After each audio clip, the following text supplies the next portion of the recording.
Welcome to the Open Learning Campus, brought to you by the World Bank Group.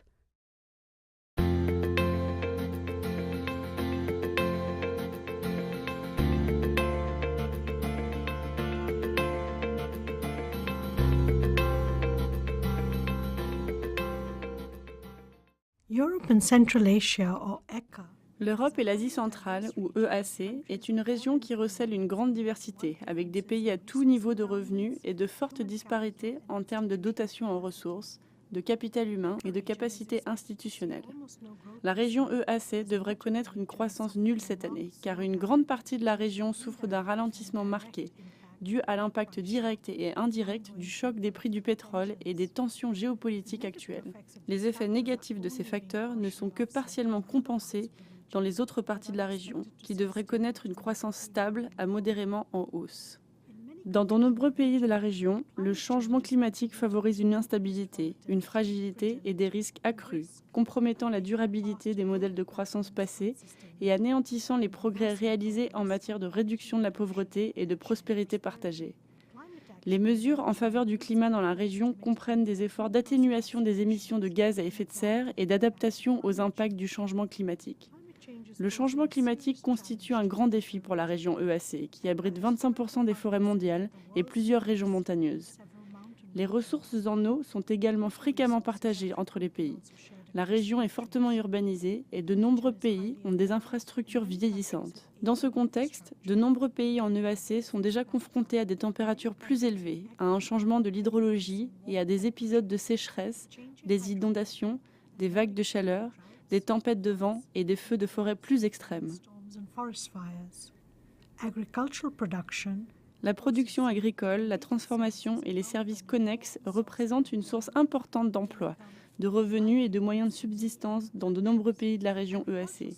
Le secteur agricole est très sensible au climat, comme le montre le rapport Besson-Lachaleur, qui met en garde contre le fait que les rendements sont menacés par la pénurie d'eau, les températures plus élevées et les vagues de chaleur, ainsi que la multiplication des nuisibles et des maladies. Les agriculteurs de la région EAC peuvent s'engager dans une agriculture intelligente face au climat, grâce à un plus grand accès aux technologies et aux pratiques modernes, un meilleur accès au crédit et un accès au marché. Les technologies et les pratiques peuvent améliorer la productivité de l'eau et gérer une ressource qui deviendra moins prévisible à l'avenir.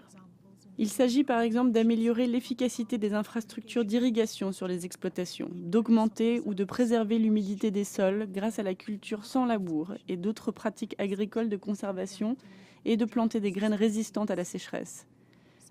Parmi les initiatives actuelles, on peut citer les exemples suivants. L'Albanie travaille sur l'irrigation et le drainage des eaux, l'Ouzbékistan a développé des projets d'irrigation et d'horticulture, et la Moldavie et l'Ouzbékistan ont créé des programmes de compétitivité agricole. Le rapport Besson-Lachaleur montre également que les aléas climatiques que nous considérons aujourd'hui comme extrêmes vont devenir la nouvelle norme et les pays doivent réfléchir maintenant à la façon de créer des sociétés et des économies plus résilientes à l'avenir. Les pays de la région intègrent la gestion des risques de catastrophes à leur activité. Par exemple, plusieurs pays de l'Europe du Sud-Est ont établi un mécanisme régional d'assurance financière contre les risques liés aux catastrophes, qui offre une couverture contre les événements catastrophiques déclenchés par les inondations et les tremblements de terre. On peut citer également la Pologne, qui développe des mesures de protection contre les inondations dans le bassin de l'Oder, en augmentant la capacité limite de crue des canaux du fleuve. Ce projet permettrait de protéger 2,5 millions de personnes des inondations.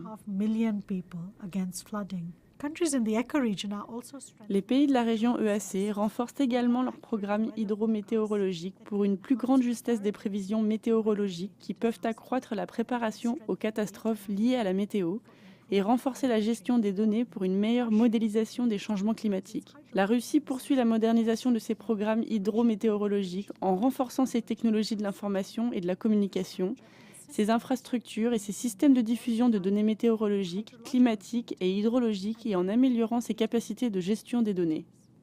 L'accent est de plus en plus mis sur les approches des paysages pour la gestion des ressources naturelles au moyen d'activités qui mobilisent des services environnementaux pour améliorer les moyens de subsistance, la résilience face au changement climatique et la séquestration du carbone. Le projet environnemental sur la gestion des terres et les moyens de subsistance ruraux au Tadjikistan aide les communautés à développer leur résilience à la vulnérabilité et au changement climatique. À ce jour, il a soutenu environ 7 500 foyers, soit près de 49 000 personnes, dont à peu près la moitié de femmes, à développer et adopter des pratiques de production rurale et de gestion durable des terres qui améliorent les moyens de subsistance et la sécurité alimentaire face au changement climatique. In the face of climate change. 2/3 de la population de la région EAC vivent dans des villes. Des infrastructures urbaines à faible émission et résilientes au changement climatique seront absolument nécessaires pour l'EAC, deuxième région la plus urbanisée du monde. De nombreux bâtiments, en particulier les logements mal entretenus de la période soviétique, le réseau routier public, les écoles et les hôpitaux sont d'ores et déjà confrontés aux effets actuels du changement climatique. La rénovation des bâtiments, avec des technologies durables, permet d'améliorer les conditions intérieures, mais également la résilience au changement climatique. La protection contre les inondations fait l'objet d'une attention toute particulière en raison de l'incidence croissante des événements hydrométéorologiques, tels que la crue de 2013 dans les bassins hydrographiques de l'Elbe et du Danube. Afin de faire face à la nouvelle norme climatique, les pays de la région EAC devront s'engager dans un processus de planification stratégique multisectorielle, en suivant l'exemple de la Moldavie, de l'Ouzbékistan, du Tadjikistan et du Kirghizstan au niveau national. Et étant donné l'urgence des défis à relever et les rapports entre l'agriculture, l'énergie, la terre et les réseaux d'alimentation en eau, les pays vont bénéficier d'une collaboration accrue et d'un meilleur partage des informations relatives aux solutions intelligentes face au climat. Par exemple, les bassins du pays de la mer d'Aral développent une coopération régionale au moyen d'efforts coordonnés et de dialogues régionaux dans les pays d'Asie centrale, où les défis climatiques sont semblables et transcendent les frontières nationales. Les inondations, les sécheresses n'ont effectivement pas de frontières. Par conséquent, dans ce contexte, les pays en mesure de collaborer et de mieux se coordonner seront en définitive ceux qui s'adapteront le mieux. Will be the ones that will ultimately adapt better.